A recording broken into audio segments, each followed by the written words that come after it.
Olá, pessoal, tudo bem? Boa noite. Estamos aqui novamente com a segunda semana de Psicologia e Saúde do Movimento Crescer, em parceria com a ONG Social Beat, que faz um trabalho multimídia voltado para tecnologia e empreendedorismo aqui em Rio das Pedras. Está aqui conosco.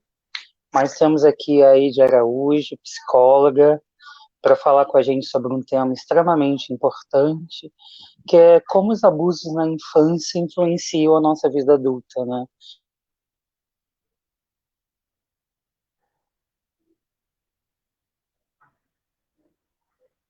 Boa noite a todos. Eu acho que o Sandro teve um probleminha com a câmera dele, ou foi uma questão de internet. Sandro, Oi, caiu? voltou. Voltou? Ah, e eu aqui fazendo um discurso, acho que ninguém ouviu, né? Não, o pior que não escutou, não escutei. Tá, então vamos lá. Boa noite a todos, né? Boa Estamos noite. começando aqui mais uma vez a Semana de Psicologia e Saúde do Movimento Crescer, esse ano em parceria com a ONG Social Beat, que é uma ONG que atua aqui em Rio das Pedras, voltando para a parte de tecnologia e empreendedorismo. Infelizmente, a Erika não pôde estar com a gente essa noite, mas estamos aqui com a psicóloga Eide Araújo, né? Segunda vez. Continuamos aí com a nossa parceria.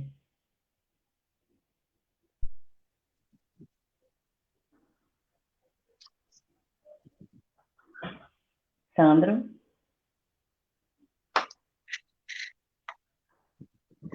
não sei se a sua internet é a minha que está travando.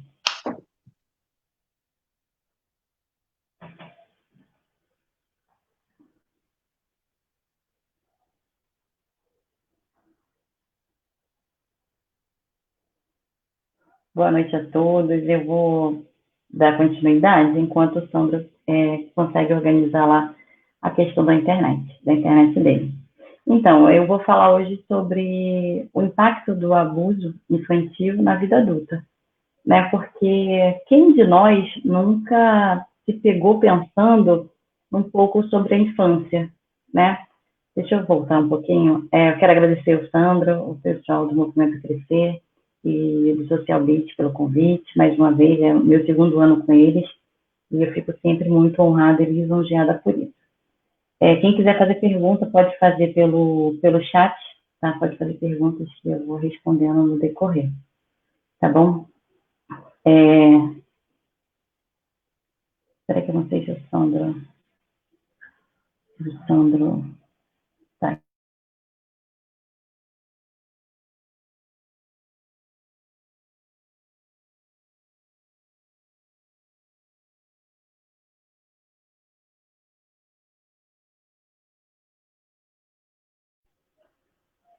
Esse é o problema do ao vivo, gente. Não sei se o Sandro já ativou o chat. Esse é o problema do ao vivo, mas vamos dar continuidade. Quem de nós nunca se perguntou, nunca parou para pensar, ou nunca teve aquele insight de, minha mãe sempre falou isso para mim, né? Então, eu escolhi alguns tipos de abusos. Existem vários tipos de abuso, tá? Na infância. Eu escolhi alguns para falar hoje. Na verdade, eu peguei só 3 tipos de abuso, tá? Que foi eu tô com uma colinha aqui, tá, gente? Porque sabe como é que é? Tem que ter a colinha.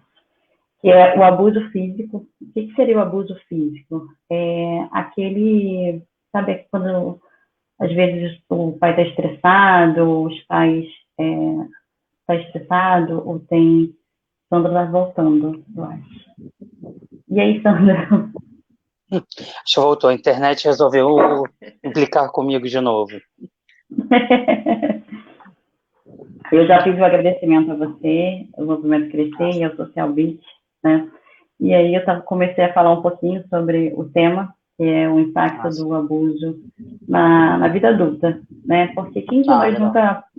nunca remeteu algo da infância, né? Hum. Porque meu pai falava que eu nunca ia ser nada, porque eu já passei por determinada coisa, que até hoje reflete na nossa vida, né? Se a gente pensar bem, tem sempre algo na infância que vai refletir ao longo da vida.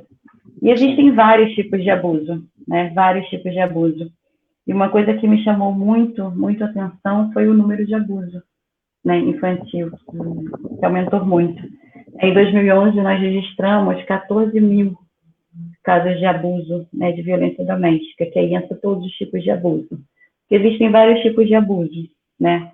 A maioria das pessoas acham que dar um bom ter teto, comida e educação é sinal de um crescimento saudável.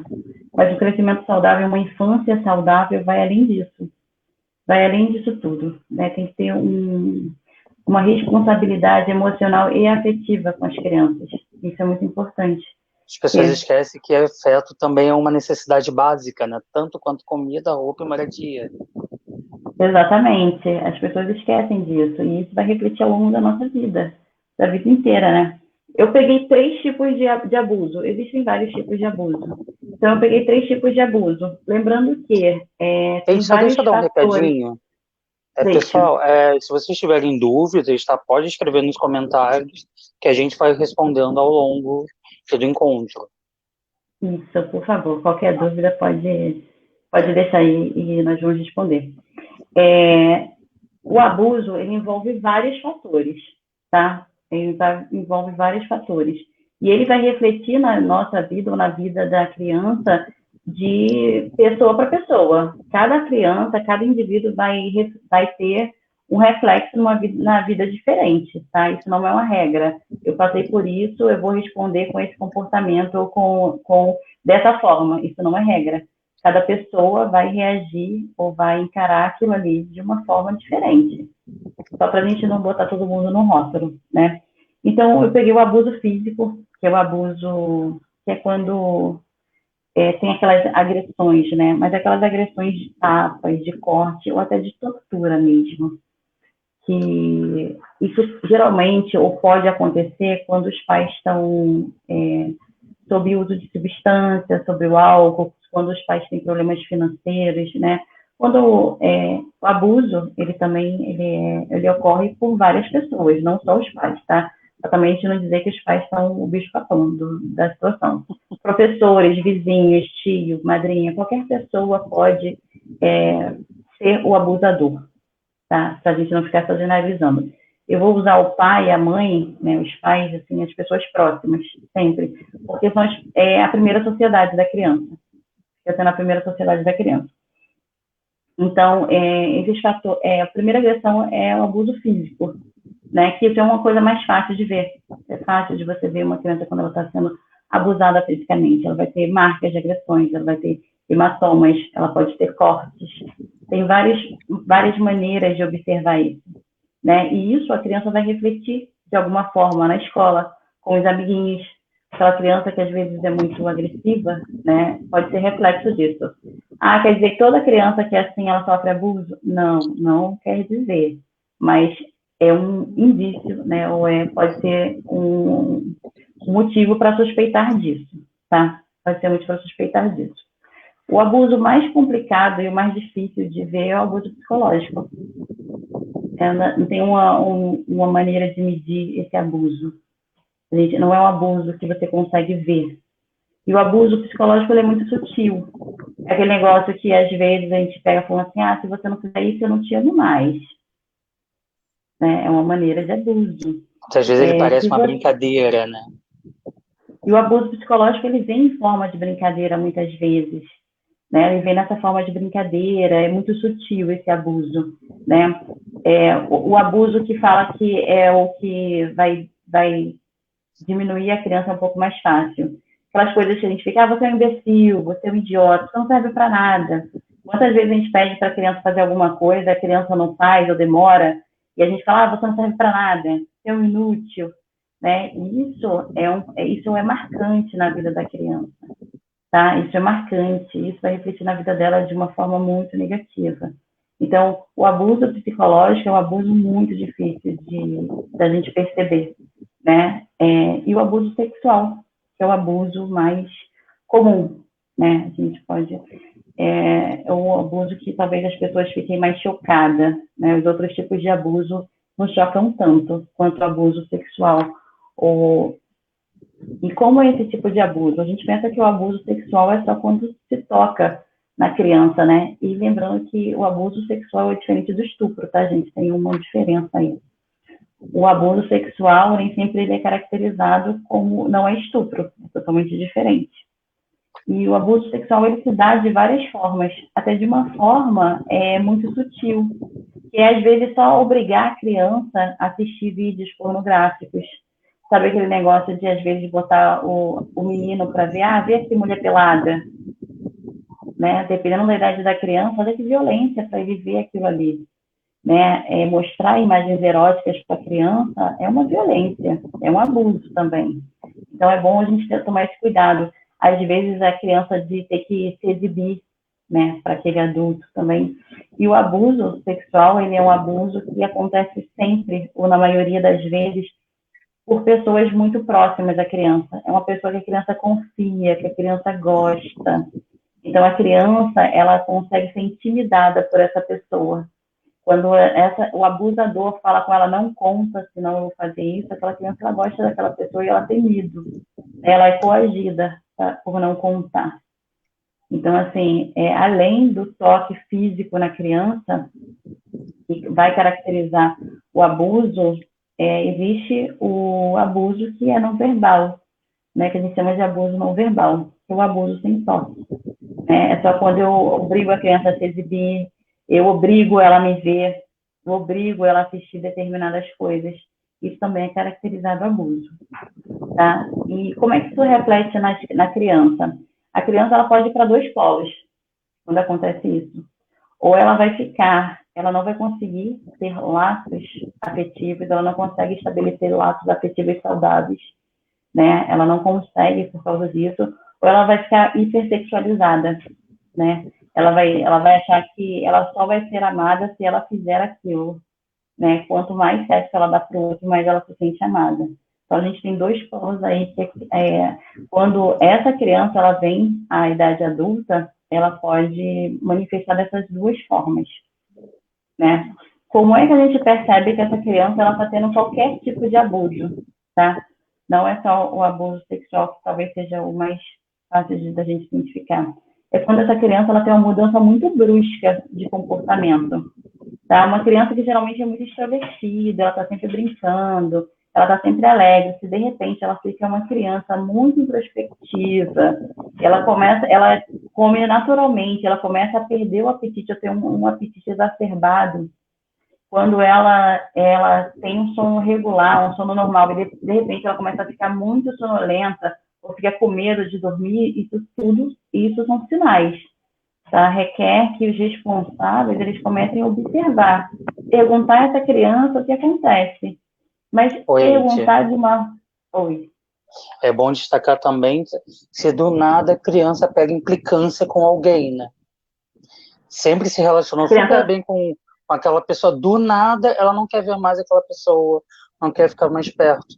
Porque os pais tendem a querer obrigar, né, a criança a ficar perto, mas que a o filho criança é tão bom, a tia é tão boa, né? E lembrando que o abuso ele acontece tanto com meninas quanto com meninos, tá? Porque as pessoas às vezes ficam achando que o abuso acontece só com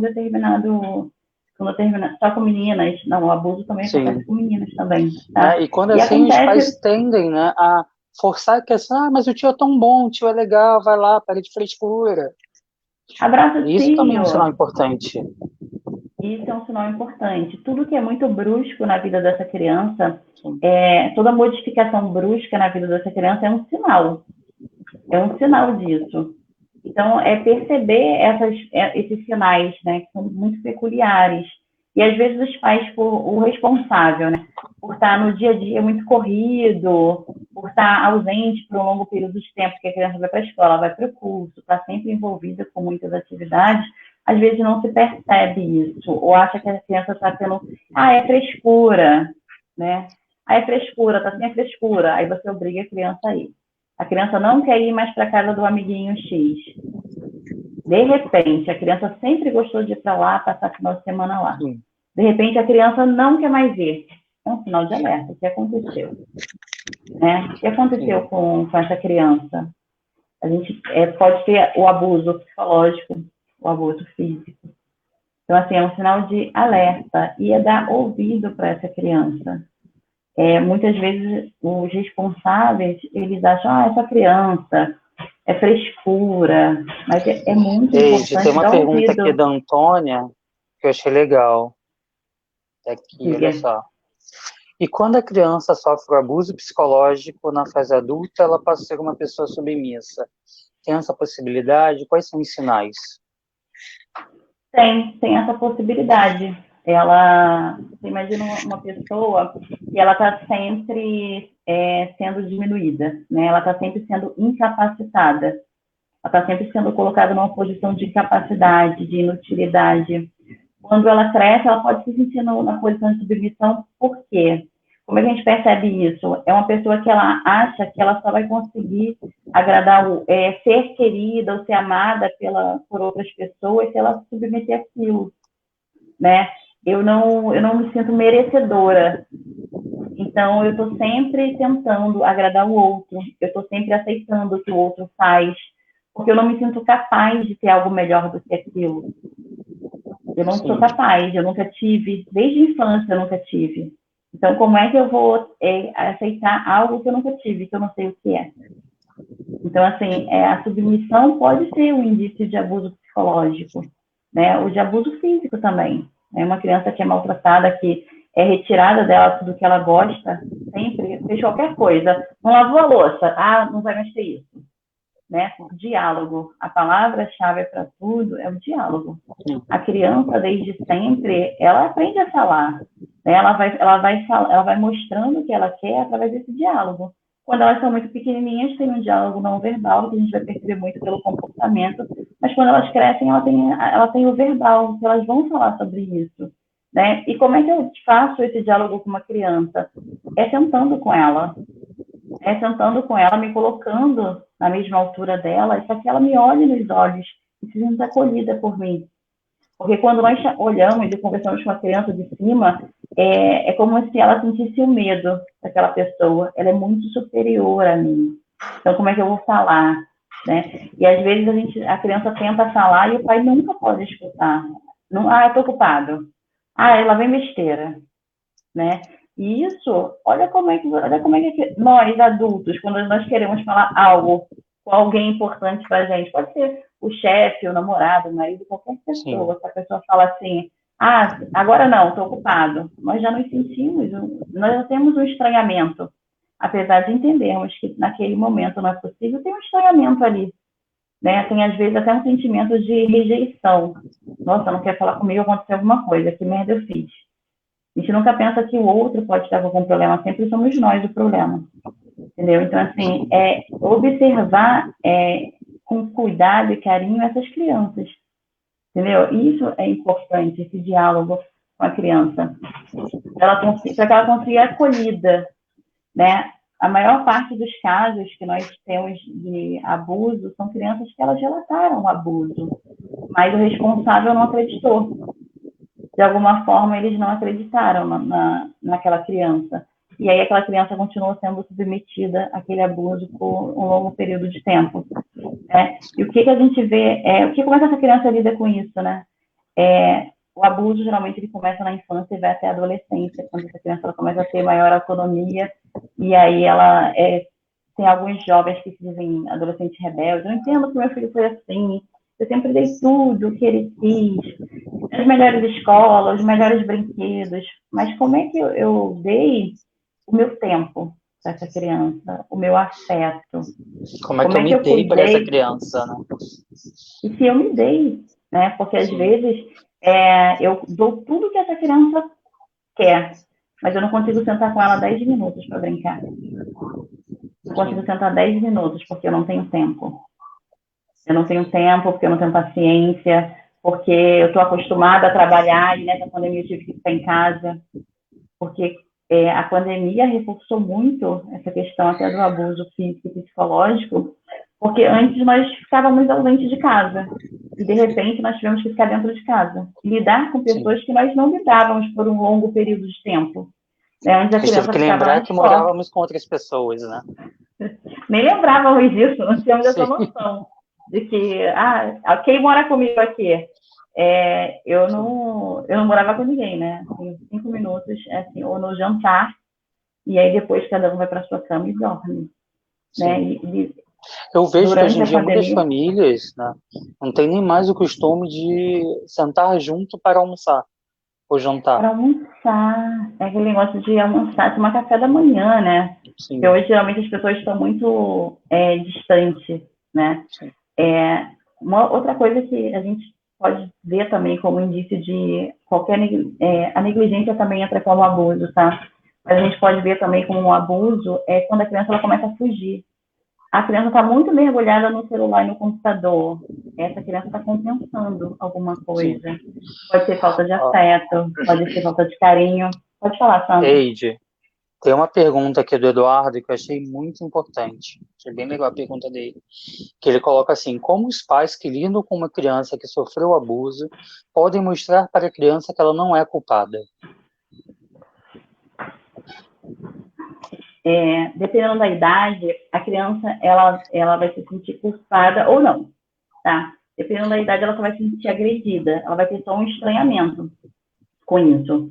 A criança, dependendo da idade, ela não quer que os pais façam nada, ela só quer se sentir acolhida. Aí você vai falar assim, meu pai me protegeu, meu pai correu atrás por mim, meu pai foi lá e Sim, me defendeu. A criança quer mais uma defesa. Né? Quando ela vê o pai dela ou a mãe dela, né, esse responsável indo lá e reclamando, brigando por ela se sente acolhida. É importante isso para ela, né? E tentar explicar para ela o que aconteceu, né? Essa linguagem, essa explicação também vai variar da idade da criança. Dependendo da idade dela, eu tenho que usar uma linguagem parecida com a dela, né? E eu sim, posso usar brinquedos, a própria brincadeira, diversos tipos de coisas. Mas na maioria das vezes nem os pais sabem lidar com isso. Eles não sabem, você imagina, eu tive um filho abusado por uma pessoa que eu confiava, e como é que eu lido com isso? Primeiro, a sim, sensação é de impotência, sim. né? E aí, o que eu faço? Exatamente essa pergunta, fica muito na cabeça dos pais, ele sofreu um abuso, o que eu faço? Primeiro os pais lidarem com a E própria culpa, né, para que é muito depois. difícil, que é muito difícil, tem pai Assim, que agora uma pergunta evita minha, falar. né? É comum acontecer, por exemplo, os pais, dentro dessa culpa deles, eles acabarem negligenciando a criança pela culpa? Eu tô Sim, com uma culpa tão grande sim, dentro de mim que eu não consigo mais olhar para o meu filho eu não ou consigo filha. lidar com essa situação, eu não consigo lidar. Eu não consigo, eu não tenho manejo nisso, eu não sei o que fazer. Então eu me culpo porque eu fiz isso, porque eu deixei de fazer isso. Sem contar que, primeiro, a reação dos pais é a raiva, né? Quando ele acredita na criança, porque tem muito responsável que não acredita na criança. Sim, Mas, e aí tem uma culpa, quando ele descobre que aquilo é verdade, tem uma culpa. E como eu lido com isso? Os pais, muitas vezes, eles também não aprenderam isso. Por isso é muito importante, nesse momento, o profissional de psicologia, para que ele consiga dar suporte para essa criança e para esses pais. Porque aí é um movimento que tem que fazer com essa criança e com os pais também. Os pais também têm que participar disso. Então, é muito importante, quando acontece isso, um movimento, tanto da criança estar com acompanhamento psicológico, quanto os pais terem um acompanhamento psicológico. sim. Porque os pais também não aprenderam a lidar com Os isso. pais também se sentem Ninguém abusados de certa forma, né? se sentem traídos. Né? Eu confio numa pessoa, eu nunca vou imaginar que ele faça aquilo. E é bom, né? Entendeu? É importante ressaltar também que a maioria dos casos de abuso não é com aquele velho barbudo sujo no meio da rua, não. É com amigos, é com familiares, é Com com pessoas tio, com próximas. tia, com professores, tem vários tipos de casos. Existem casos de abuso sexual não verbal, que é sem o toque, né? De pais que tomam banho com a porta aberta para que a filha veja ele tomando banho. E aqui com aquilo Sim, ali ele tem uma excitação. Entendeu? Tem uma excitação. E às vezes a mãe percebe aquilo e só reclama: fecha essa porta, você não toma vergonha, sua filha é pequena. Tem uma sim, naturalidade ali, né? Uma coisa é você ter que ser criado na tribo indígena, né, que todo mundo anda nu. Então, você tem uma cultura ali, né? Você é criado com aquilo ali é habitual. Outra coisa é você ser criado de uma forma e, de repente, você tem que ver o seu pai ou o seu responsável de uma maneira que você nunca viu. Né? Isso vai muito da criação, tá? Tem pais que criam os filhos com todo mundo andando dentro de casa e ok. Né? Tem uma galera naturalista aí que fazem isso e ok para essa criança, porque isso é comum, natural dela. Sim. O problema, assim, pelo que eu entendi, não é a nudez em si, mas qual o objetivo dessa nudez? Exatamente. Né? Como o outro se sente com a nudez. Exatamente. A intenção que o outro tem quando ele mostra essa nudez e como o outro se sente, como aquela criança se sente. Por isso que é muito complicado falar de abuso infantil, porque vai envolver vários fatores sociais, culturais e familiares dessa criança. Então, assim, eu estou falando de uma maneira muito geral sobre o abuso, mas o abuso ele tem que ser verificado dentro de uma particularidade, dentro de uma sociedade, que daí a gente pode dizer que é uma sociedade que é a família, como isso aconteceu, como essa criação, como essa criança ela é criada, como ela é ensinada. Então, assim, precisa ter muito cuidado, senão a gente começa a achar que qualquer coisa é abuso. Né? O pai dar banho na filha é abuso. Gente, não é assim. Tem um contexto. Tem todo um contexto, são diversos fatores que nós temos que analisar. Tem uma outra pergunta aqui da Ana Paula, que eu achei legal, que é, assim, com a pandemia, as crianças estão mais tempo com seus abusadores, né? E tendo aulas remotas.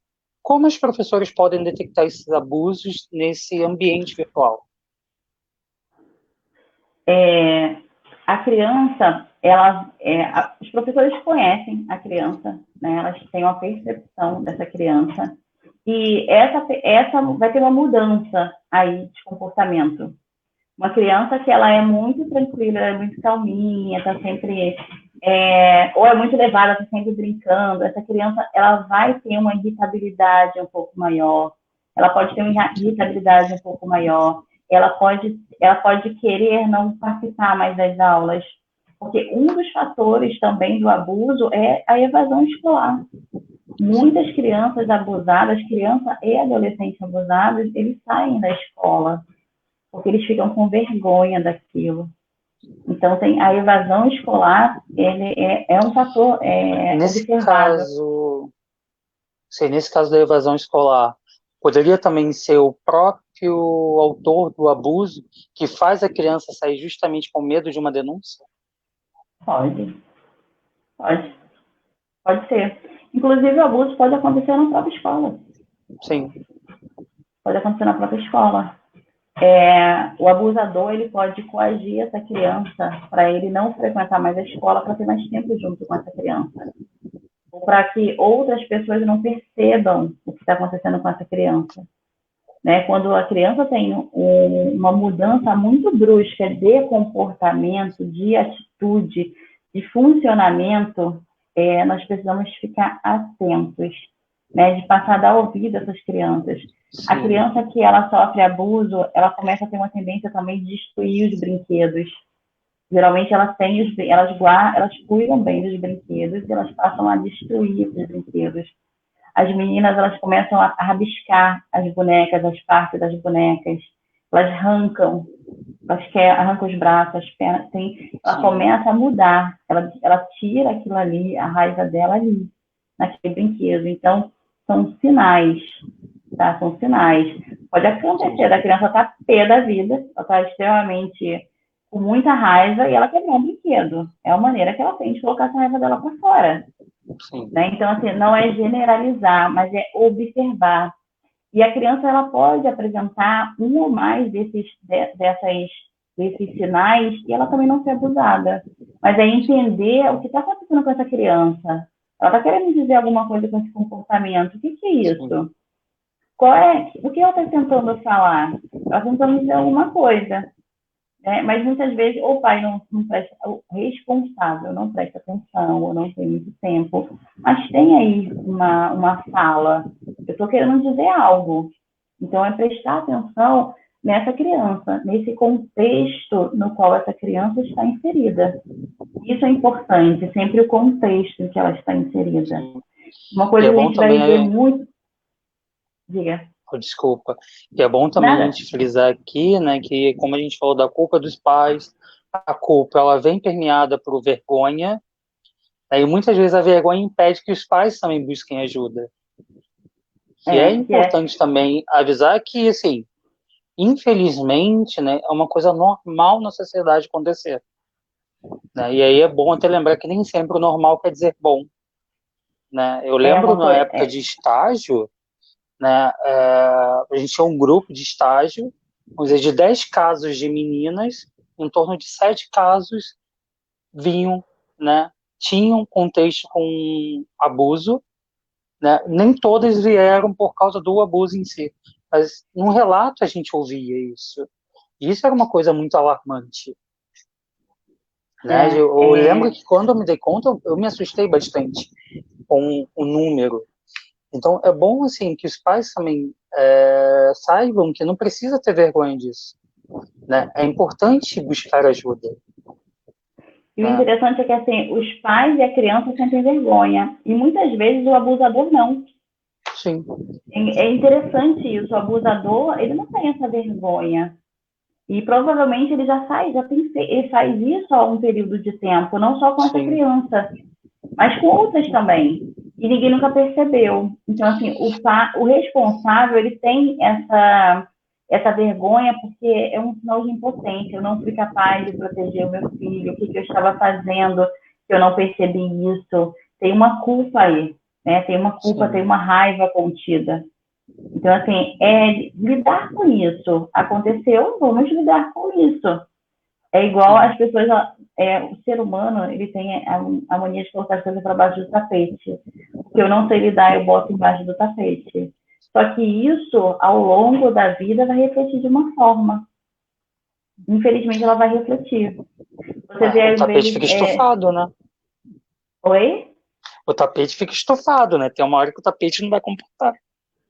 Não vai mais conseguir guardar nada ali dentro.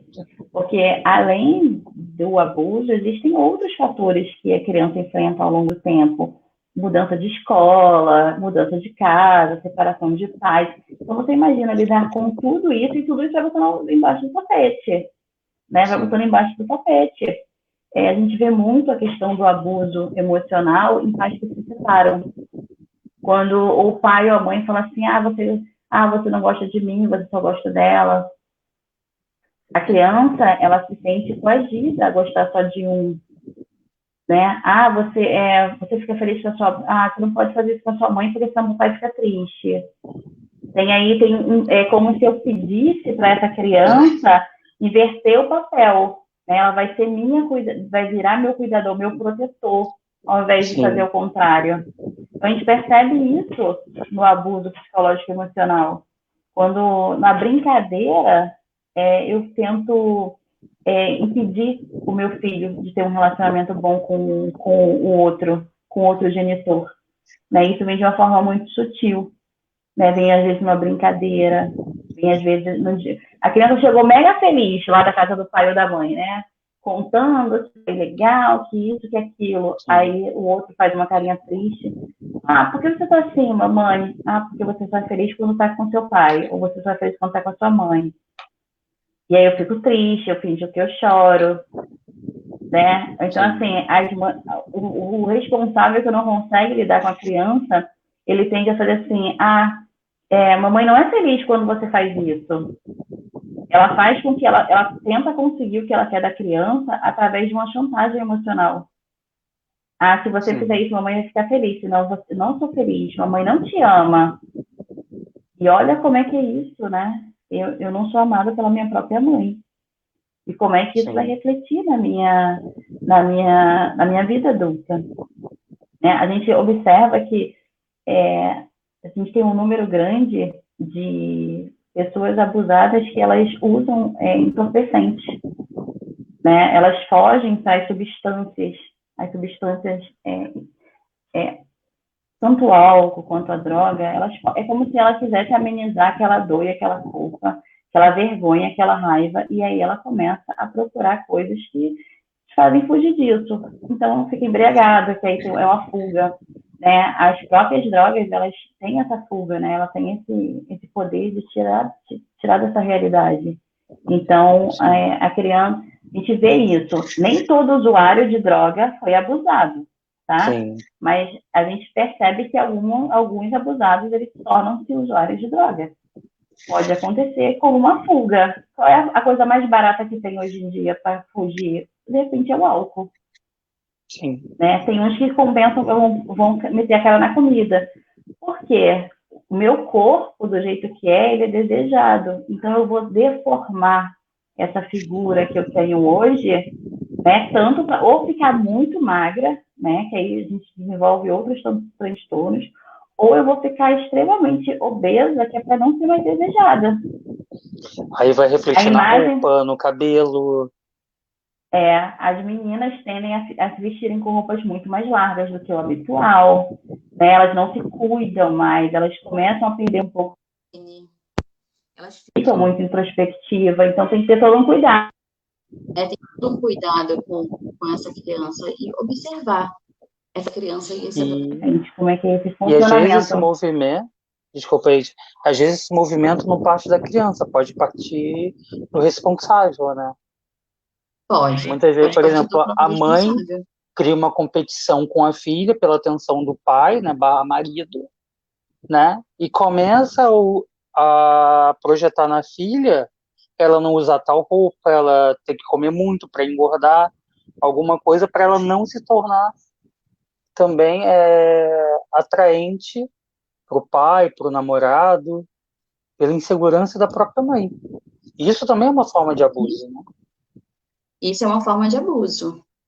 É uma forma de abuso. E é tão sutil que a gente não percebe. A própria mãe não vai perceber isso como um abuso. Sim. Isso é tão natural que não é percebido como um abuso. Não é percebido como um abuso. Então, assim, diálogo. Eu digo sempre que o diálogo é muito importante. É eu ter cada um dessa família na sua posição real, e não numa inversão de papéis. Né? Às vezes a gente tem uma troca de papéis aí, onde parece que essa filha vai ser a mãe e a mãe vai ser a filha. Né? Não é uma competição.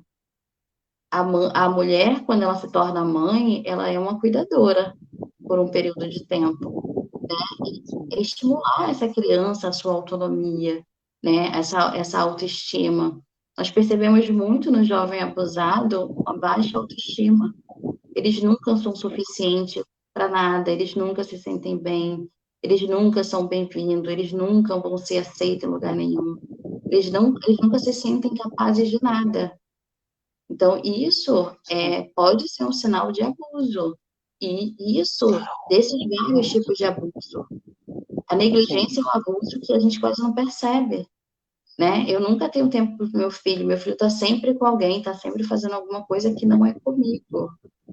Né? Aí, muitas vezes a criança ela vai perder essa referência de pai e mãe, porque assim, eu não tenho meu pai e mãe como referência porque eu estou sempre sendo cuidado por alguém. Né? E isso vai refletir nessa criança, porque ela sabe quem é o pai dela, ela sabe quem é a mãe dela, e ela muitas vezes ela pode não se sentir acolhida, né? Amada por aquilo ali, né? Tem uma questão do desamparo aí. Eu fui desamparada, né? Eu não fui aceita. Então, não foi isso vai acolhido. refletir nela. É interessante também observar que, assim, você falou muito do comportamento retraído, né? O oposto também pode ser desencadeado através de um abuso, né? A criança que é hipersexualizada, né? Um adolescente que tem um comportamento promíscuo, né? Também ele pode vir... Esses extremos, né? Toda Sim. falta, todo excesso, ela vai refletir uma falta. Então, os extremos, é sempre bom observar, né? Tanto que no abuso sexual, ou a pessoa vai ficar ela vai achar que ela não tem libido para nada, ela não vai sim, conseguir ser tocada, ela não vai conseguir manter relacionamentos saudáveis, quanto ela pode ficar hipersexualizada. Ela pode achar que ela só vai ser querida e aceita e amada se ela ter sexo todo dia, se ela sim. oferecer o sexo todo dia, se ela oferecer o corpo dela todo dia. Então, assim, é, os dois extremos, né, tanto uma polaridade quanto a outra, é um sinal de alerta, é um sinal de que eu devo observar aquilo ali, entendeu? Então, é importante eu observar. Né? Até assim, os comentários aqui, eu achei legal que o pessoal entrou aqui nos comentários, né? A Gláucia lembrou muito aqui a questão da alienação parental, quando a gente falou da questão do se você está feliz na casa do seu pai ou da sua mãe, você me deixa triste, né? Porque você não pode estar feliz com outra pessoa, a não ser comigo, né? A Maria da Glória lembra que muitas vezes pode desencadear um transtorno mental ou até mesmo um pensamento suicida. Hoje já existem alguns estudos de que o abuso ele pode até alterar e pode desenvolver algumas patologias, né? Então, atenção. E você vê como a alienação parental, ela é um abuso, Sim. né? Ela é ela é uma agressão, uma violência contra essa criança. E uma violência no momento em que ela está vivendo, e vai ser uma violência quando ela crescer, né? Quando ela É, perceber que isso, na verdade, é muito diferente do que eu acho, né? Eu me sinto sim. enganada, traída. E vale lembrar também que, assim, não é porque eu estou falando de forma delicada, numa brincadeira, que isso não machuca, né? Como a gente falou, muitas Às vezes é vezes, a revestido brincadeira em vai uma machucar muito mais brincadeira, do que a briga, né? ah, sim. A gente tem essa ideia, né? Eu falo numa brincadeira, a brincadeira não dói. Muitas vezes a brincadeira machuca até mais, né, do que uma agressão física, né? Exatamente. É porque a dor física, você toma um remédio, aquilo passa. Você passa uma pomada, aquilo ali é curado. A dor emocional é uma dor que você não consegue descrever. E por mais que você pode tomar a medicação, que também não vai passar, Um né? tipo de Não vai. violência, né, que a Gláucia trouxe bastante, lembrou bem agora, que é a questão dos pais separados, né? O pai separa da mãe e acha que também se separa da criança. E não busca mais essa criança, não procura mais. A criança ainda é dependente afetiva do pai, né? E assim, eu percebo um caminho, né, que acho que é muito claro, que é, enquanto criança, o pai não busca, né? Não ajuda com pensão, não ajuda financeiramente, não ajuda afetivamente. Aí afasta essa criança. Quando essa criança cresce, que a ajuda do pai já não é mais importante, o pai vai atrás desse filho e agora jogando na cara dele que o filho não quer saber dele. Então, ou E assim, seja, duas violências contra essa criança. eu quero cobrar o amor desse filho que eu nunca dei, Sim, né? Ah, mas eu sou seu pai, né? Vamos tentar ver o que é ser pai, né? É pai ou é progenitor? sim. Então, assim, acontece muito de quando essa criança fica na fase adulta, tem uma cobrança afetiva desse pai, né? Desse responsável aí, por várias coisas. Pode ser que ele, Cair, naquele momento, ele precise de ajuda, né? Aí agora esse filho, ele quer esse filho como cuidador dele, seja assim, você é meu cuidador, filho, é tua sim, obrigação cuidar de mim, né? Então, eu tenho uma cobrança desse adulto, e esse adulto não sabe o que fazer. Primeiro porque ele sabe que tem adulto que se sente culpado, né? Se sente culpado por não amar esse pai. Então, sim, quando ele trata mal esse pai, e depois ele tem uma culpa, né? Porque ele acha que ele tem que amar aquele pai, mesmo aquele pai sendo ausente. Então, as duas polaridades são sinais de atenção. As duas polaridades. Saiu uma reportagem agora em março agora de 2020, falando sobre as novas estatísticas, né, do abuso, né, principalmente do abuso sexual. Em 2018 foram 32 mil casos de abuso. A fonte diz que isso é muito porque hoje as pessoas falam muito mais sobre o assunto. Sim. Elas têm muito mais informação sobre isso. Então, o número aumenta quando eu denuncio. Tinha muitos casos que a gente não recebia denúncia. Sim, só Então, isso. 32 mil casos notificados. Exato. Isso é só o que é quantificado, fora o que não é quantificado. Em 2011, nesses 14 mil casos que a gente teve em 2011, 36% desses 14 mil foram de abandono. E 35% foram de violência sexual. De 2011. A gente, em 2018, vai para 32 mil. Isso é um salto, né? Para ver como é uma coisa que acontece, né, de forma que a gente não percebe. E muitos desses abusos acontecem em determinadas áreas, né? Socialmente falando, a criança de baixa renda, a criança que não tem uma condição financeira muito boa, ela é abusada e ela não consegue fazer essa denúncia. Ou porque ela depende financeiramente desse abusador, ou porque ela tem medo que esse abusador faça algo contra ela e contra alguém da família. Então, quanto menor a minha condição social, é mais fácil eu ser abusada, né? Porque eu não tenho recurso para denunciar isso. Eu tenho medo de denunciar isso. E como é que fica? Sim, e ainda há os casos que a pessoa não se dá conta que está sendo abusada também, mas vê aquilo como um afeto. É um abuso, né? Essas pessoas que sofrem abuso ao longo da vida, elas têm uma grande dificuldade de dizer não também. É aquela pessoa que está sempre se anulando para ajudar o outro. Tem um sinal aí de abuso. Pode ser até o abuso psicológico mesmo, o emocional, né, o afetivo, a negligência emocional, uma questão de abandono. Eu só me sinto pertencente se eu fizer isso, eu tenho que ser útil para poder ser aceita. Se eu não for útil, se eu não tiver utilidade ali, eu não sirvo. Então, assim, o outro só vai querer se relacionar comigo. Complexo e amplo, né? Sim.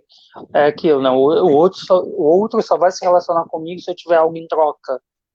Se eu der algo em troca. Então, assim, e eu começo a dar a minha atenção, eu começo a me anular pelo outro. Eu não consigo dizer não para o outro, né? Porque eu preciso ser aceita, eu preciso pertencer a algo. Eu nunca pertenci a algo, né? Sim. Sem contar que o abuso, né? Os tipos de abuso, principalmente sexual, eles levam à autolesão, né? A autolesão, em alguns casos, até ao suicídio. Essa criança, né, ou esse adolescente, ele não sabe lidar com isso, ele tem vergonha disso, eu não sei o que fazer, eu tenho medo do meu abusador, e aí ele vem a sucumbir à própria vida. Então, assim, em alguns casos, esse abuso, ele vai levar ao suicídio, sem contar a depressão, que é, né, uma coisa, um fator que acontece, né, ao longo da vida. A depressão, a baixa autoestima, até em relação a essa pessoa, dificilmente ela vai se sentir bem-sucedida, ela vai conseguir fazer faculdade, ela vai conseguir buscar o que ela quer, porque ela nunca teve isso, ninguém nunca falou sobre isso. Ela sempre tiraram tudo dela, né? Tiraram a inocência, tiraram os desejos, tiraram tudo dela. Então, é muito importante o diálogo dos pais com essa criança, mostrar que elas têm direito a falar, elas podem falar, né? Educação sexual não é ensinar sexo para criança. As pessoas, elas confundem esse conceito, elas acham que a educação sexual é ensinar o sexo para criança. Então, assim, não é isso. A educação sexual é a criança se conhecer e se reconhecer. É importante nós ensinarmos para a criança a dizer não, não quero. E eu ter um vínculo com essa criança e com esse adolescente para que ele tenha confiança e coragem de me contar. Independente se ele é coagido ou não, mas que ele consiga verbalizar isso de alguma forma para mim. Ou para mim, ou para um amigo, ou para uma professora, para qualquer pessoa, né? E que eu consiga acolher essa notícia de uma forma que eu acolha primeiro essa criança, eu acolha esse adolescente. Então, assim, é um assunto muito delicado, o abuso. É um assunto que a gente pode ficar aqui a noite inteira falando sobre o abuso. E nós vamos perceber abuso em várias formas, de várias maneiras. E que muitas vezes o abusador ele não percebe isso. Ele não percebe que aquilo é um abuso. Se a criança ela é obrigada, a criança parece que ela não tem direito a ficar triste às vezes. Ela não tem direito a não querer levantar da cama cedo. Então, assim, é respeitar o limite dessa criança, entender o que está acontecendo. Os adultos sofrem na pandemia, as crianças sofrem também. Só As crianças aproveitando também têm um sofrimento nisso. essa brecha, né? Até a gente vai estar aqui semana que vem, na segunda que vem, com a psicóloga Cristi Rodrigues, falando sobre como lidar com a ansiedade infantil na pandemia. Que cresceu absurdamente. Sim, porque imagina, hoje em dia eu vejo que muitos pais terceirizam, né, os cuidados da criança. A primeira empresa terceirizada é a escola.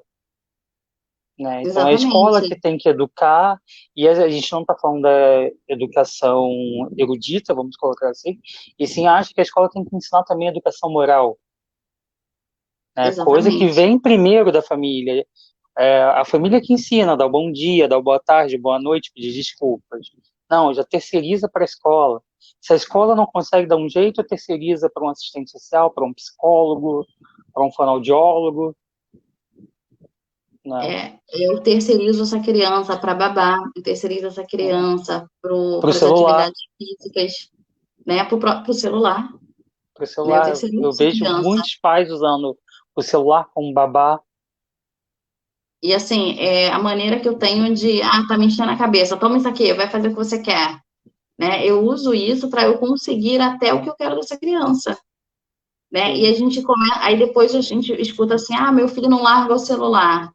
O que aconteceu? Esse desejo, essa vontade de usar o celular, ela é desenvolvida, ela é adquirida. Sim. Né? Ela é adquirida. Então, assim, como é que essa criança adquiriu esse desejo? Né? É pensar como é que ela adquiriu esse desejo. Será que eu tenho o meu momento ali com essa criança e com esse adolescente de bater papo? Será que eu largo o celular para ficar com essa criança? Exatamente. Tem famílias que chamam o filho para jantar ou para almoçar pelo celular. Né? O celular está na mesa na hora da refeição. Ou então tá lá os pais, a criança está querendo brincar, está querendo conversar, e tá os pais no celular. Mas eu estou trabalhando, eu estou fazendo isso, eu estou fazendo aquilo. Tudo é equilíbrio. É equilíbrio. O que esse excesso aí está me dizendo? Esse excesso de trabalho me diz algo, esse excesso de celular me diz algo. Então, é equilíbrio. Quando se tem família, você tem que ter tempo para tua família, para o teu trabalho, para os teus amigos, esposa, marido. Eu vejo que hoje, né, o trabalho é uma desculpa tão grande que eu, geralmente, quando eu pego um caso desse na clínica, eu pergunto, né, quem trabalha para quem? Você trabalha para o seu emprego ou seu emprego que trabalha para você? Exatamente. Né, que emprego assim, você não consegue tirar 15 minutos para almoçar com a família ou jantar com a família? Hoje eu entendo, né? Muitas vezes o almoço não é possível, mas e a janta? Será que quando chega em casa, o fim de semana, uma folga, né? Será que, por exemplo, meia hora antes de dormir, não podem sentar, conversar, fazer um jogo com a família, né? Ou até mesmo assistir televisão junto? Como é que eu começo a negligenciar essa criança desde aí? Desde quando eu não consigo ter tempo para ela? Né? E para ela, que eu vou terceirizando, ela vai crescendo, essa criança ela vai começando a entender a vida de uma forma que outras pessoas ensinaram, de outras maneiras. Eu digo sempre que a sociedade, a comunidade, ela influencia, mas não é determinante. Ela é um grande influenciador, mas ela não determina nada. Mas quando essa criança é submetida a isso por um longo período de tempo, ela começa a reproduzir isso. Então, assim, eu tive a minha infância inteira terceirizada. Porque adolescente eu tenho que te dar atenção. Porque eu tenho que te contar as minhas coisas. Né? Os pais são sempre os últimos a saberem. Vida sexual dos filhos. Os pais Nunca não criam uma contam relação de medo, amizade, vergonha. né? Uma coisa que eu enxergo muito é isso. Os pais nunca criaram uma relação de amizade. É sempre aquela relação de autoridade e de provedor. E quando os filhos Exato. crescem, que acho que aí se torna mais fácil para muitos pais se relacionarem com os filhos, né? Esses filhos já também não veem mais os pais como esse amigo, né? Se eu não alimento uma relação de amizade com meu filho, como quando ele se tornar um adolescente, eu quero ter essa relação de amizade, de cumplicidade com ele. Exatamente. Eu digo que a amizade não é falta de respeito. A gente ainda tem algumas pessoas que acreditam que se eu for amigo do meu filho não vai me respeitar, né? Respeito é muito diferente de ter medo. Tem Sim, muito adolescente, muita criança que não tem respeito, ele tem medo daquela pessoa e não respeito. Então, assim, ser amigo é ensinar esse respeito também. Eu tenho que ensinar. O respeito é algo que eu venho ensinar para essa criança. A gente vê muito em pais de crianças separadas, né? E isso a gente começa a ver essa questão do respeito. Na casa de um progenitor, eu posso tudo. E na casa do outro sim, progenitor, eu não posso nada. Aí um vira meu carrasco e o outro vira meu super amigo, né? Mas sim. essa super amizade aí, ela vem camuflada, né? Ela vem camuflada com uma negligência. Olha o que eu estou ensinando para essa criança, que ela pode tudo, que ela tem que desrespeitar o outro progenitor. O que eu estou ensinando para essa criança? Né? Onde é que eu ensino que ela tem que respeitar o outro? Né? Então, assim, muitas vezes essa coisa de deixar a criança fazer tudo, ela vem camuflada de algo de interesse ali. Tem um interesse por trás. Eu não faço porque eu É sou bonzinho, porque eu sempre quero o bem-estar dessa criança. E é sempre bom lembrar, né, que eu vejo muita gente falando assim, ah, mas é só uma criança. Gente, só uma criança é ser muita coisa. A gente cresce, a gente esquece. Mas a criança, ela tem um poder de síntese maravilhoso. Você pode conversar com ela. Você pode falar Engraçado para que nós ela o que está esquecemos acontecendo. o fato real, né? A maneira que aquilo aconteceu. Mas muitas vezes, como adulto, nós temos um estranhamento, tem algum incômodo ali. Quando nós passamos por situações semelhantes àquilo, tem um estranhamento. A sensação de que às vezes já passei por isso. Sabe, tem uma angústia ali. A criança ela não lembra do fato, mas O emocionalmente sentimento está ali guardado. é registrado, e ela vai ter um estranhamento nisso, vai ter um incômodo, uma angústia ali. Tem muitas pessoas que entram no relacionamento já com medo, já sabendo que vai ser traída, já sabendo que vai ser abandonada. Ela foi assim a vida inteira. E ela era só uma Sim. criança. Ela era só É uma como a criança, e gente ela não falou, guardou né? esse registro. Como a gente falou, às vezes a poeira que está embaixo do tapete sai dali, né? Ele não vai Às ficar ali vezes para sempre. E é engraçado que a maioria das pessoas, elas só vêm buscar o psicólogo quando isso já está de uma forma muito explícita, né? Quando eu não tenho mais Sim, controle, quando eu já não sei mais lidar com isso, né? Visto que eles podem procurar ajuda desde muito cedo, né? Os sinais vão sendo dados e nós não vamos percebendo. Na escola, a criança tem uma mudança muito brusca na escola, que sinal é esse? sim, A criança tem uma mudança muito brusca de comportamento, que sinal é esse? Né? Como é que eu vou dialogar com essa criança? Eu preciso de diálogo. Diálogo é muito importante. Eu preciso dar sim, voz a essa pessoa.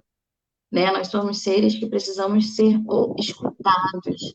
Né? Hoje em dia, as pessoas elas não escutam.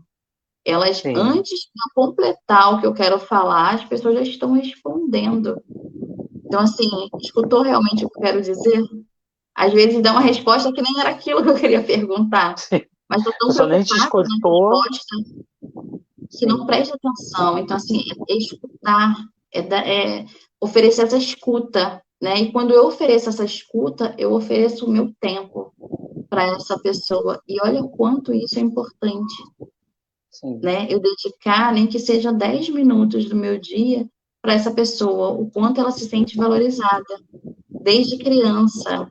E as minhas memórias de infância são as minhas memórias que eu vou contar para os meus filhos, para os meus netos, né? E isso tudo vai me ajudar na minha construção como ser humano, vai ficar ali de fundo, né? Vai ficar ali de fundo.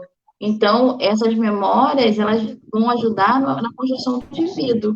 Então, que memórias são essas que eu estou deixando para essa criança? Que memórias são essas que eu estou deixando para esse adolescente? Como é que eu estou lidando? Como é que eu estou ajudando a construir esse indivíduo? Né? Qual é Sim, a minha responsabilidade nessa construção? Porque é uma responsabilidade, né? É uma sim. escolha que eu fiz de Eide, ser pai ou mãe e é uma responsabilidade. eu acho que a sua fala foi perfeita para a gente finalizar.